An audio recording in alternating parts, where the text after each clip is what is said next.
How's it going, guys? Welcome back to a brand new video, and welcome back to the first video we're going to do on the MR2. So for those of you that might not know why I've got this car, there is a video back on the channel that explains why we've got this car, but in short, it doesn't start, so we need to try and make it start.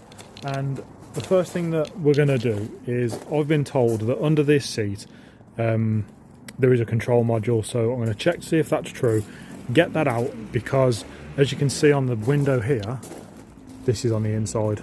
So because we've got water on the inside and it gets so foggy you literally can't see into the vehicle when that gets fogged up, it's all going to be running down into the carpet and potentially damaged the control unit that's under the chair. So we'll have a look, get it out, we'll go from there. So I've just been under the seat on the driver's side and there's nothing. So Tyler's going to check the passenger seat to see if there's anything under there. Hopefully there is. Can you see anything under there? Any like control box or anything? I'll just grab my torch because it's kind of dark down there. Yeah, I can imagine, bud. Is there any sort of control unit under there you can see on the floor? No. No? Okay. Fortunately. Okay, so that one's not going to happen then. So, okay, I think what I'm going to do is I'm going to take the battery off. Now, I've tested it myself. Sorry about that. I've tested it myself and I know that it charges. But when you try and turn it on, it just dies after sort of a couple of seconds. It doesn't even turn over. So it's like it's got no fuel. I don't know if on these you're supposed to hear the fuel pump prime. I'll have to look into that. But when you turn the key to position 2, you don't hear the fuel pump prime. Now I do know that on some of these cars, well, you know, older Japanese type cars, the fuel pump kicks in once you turn the ignition like on. But yeah, I'm not too sure on that completely. Haven't done all the research before this video, which is very amateur of me, but never mind. I'm going to have a look at the battery and I'm going to take it to a local company that I know who have said they will test it for me. So I think that will be the next port of call. We'll try the battery. If the battery's okay, then I'm going to start looking to see the other control units, maybe the ECU. I think that's in the boot, and yeah, we'll go from there, because the other thing it could be is the immobiliser, but we'll get onto that in probably a bit later in the video if the battery's okay and the control modules are alright. We were looking around and Tyler starts looking through all the different sort of places in this car, and just there was sitting that, and I don't know if you can see, but it's a little rusty there, and there was a lot of water around there, so I was a bit concerned that obviously there's water in the boot as well. So I was a bit concerned that this might be damaged in some kind of way, but I've just took the cover off and I'm pretty sure that's meant to say engine control, so I was a bit worried, but I've opened it up. There's no damage in there that I can see from water, so I'm hoping that we've got lucky with that one. There you go, we have put it back together and Tyler's going to reinstall it, so go for it, kid. Here we go. Start it behind, that's it. Push them ones in, and then if you grab the screw that's down there. Oops. That's it. Line him up. Oh. Yeah, make sure that's it. That's it. Just gonna take it back off just to move. Yeah, don't know what these green wires are, guys, so if anybody knows what they could potentially be, I have no idea, but it goes up there. I don't know what's going on with this car. It's had too many different people look at it that don't seem to know what they're doing, or they've just bodged stuff back together. I don't even know where that goes into that grommet, but go on, kiddo, stick that bolt back in there. Get it a couple of turns and then we'll use the ratchet then to put it up.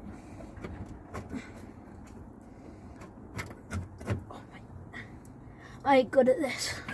That's why you're learning, kiddo. Yeah. Yeah. Alright, I'll tell you what to do, then grab the ratchet. So basically you just took the end of the ratchet off, put the bolt in the ratchet, by the socket rather. God, look at me, my wrong words. Put it in the socket and then gives them a bit more room to twisty twist. Give it the twisty twist. Yep. There you go. Always the twisty twist. Yeah. Do all 3 bolts up until they're sort of like tight by hand, and then we'll use the ratchet then to nip them up. Push the button in. Push the button in. Oh.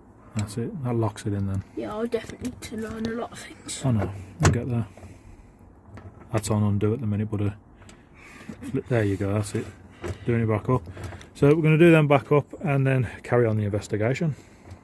I was just having a little look around in the engine, explaining to Ty basically how an engine works, air, fuel, mixture in there, boom boom, all the rest of it. And you can't really get to these as easily, so I thought I'll just have a look down here.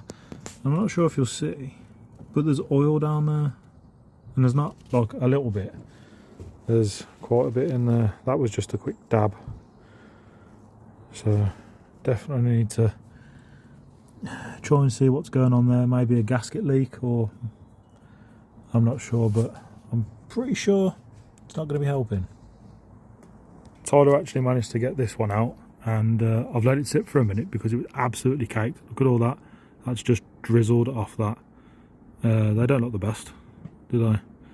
So yeah, I think the actual cylinder itself, I don't think is too wet. I don't know if I'll be able to show you, but it doesn't look too wet inside, you know, on top of the piston. But yeah, that spark plug ain't great. Okay guys, new segment, and it's a new day, and basically upon further investigation of the other cylinders, I managed to find that I could get the coil packs out, but I also found that there was a lot of oil in one of the other cylinders on top of the spark plug, and also the coil pack has completely shat itself. So I've ordered a new coil pack, some new plugs, oil, and a rocker cover gasket, because I think that's why the oil was getting in. The thing that's annoying about this is there's people that are supposed to have had a look over this car, knowing what they're doing, like genuine garages, that are professional garages that have their own shops and stuff. They're supposed to have changed the plugs, they're supposed to have changed the gasket, and either they haven't done a good enough job or they just didn't do it. As for being told that the engine was potentially seized, I don't know what they've been doing with this car. I don't know what they've been checking. I don't know a lot about what they've done. However, one of the main reasons that I think this car is not starting is due to the oil being on top of the spark plugs, killing the spark, killing the sort of electrodes to tell the spark plugs to ignite, basically, and all that. So new one's on the way. I'm just going to get the battery out of the MR2 now and take it down to my mate, who's going to test the battery for me. So I'll catch you there. So just like that, we have arrived down at my mate's place. I just wanted to show you the battery before we get started.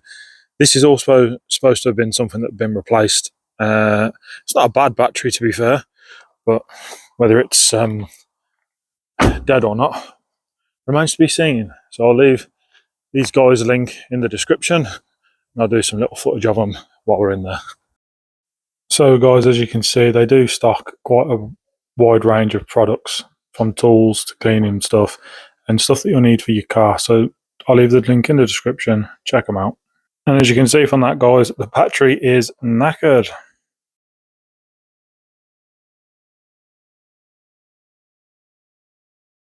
So as you would have seen from that, guys, the battery is knackered, so it's going to have to be replaced. I've also picked up a small service kit for the VXR, so I'm going to try and get that done. As for the MR2, I've ordered all the stuff that we're going to need so far, so I think what I'm going to do is, in the next video, I will give you a bit of a rundown as to why I'm doing this, why I've got the car, just in case you haven't seen the video from before.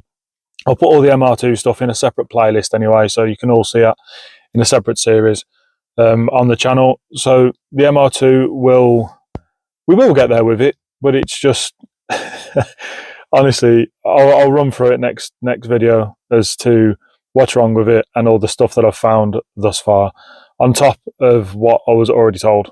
So yeah, it's going to be a very interesting series for myself, because I've never done anything like old Japanese cars before. So yeah, it's going to be a learning curve for me. But thank you very much for watching this video, guys, and hopefully, fingers crossed, we can at least try and start the car next time. Thank you for watching. See you next time.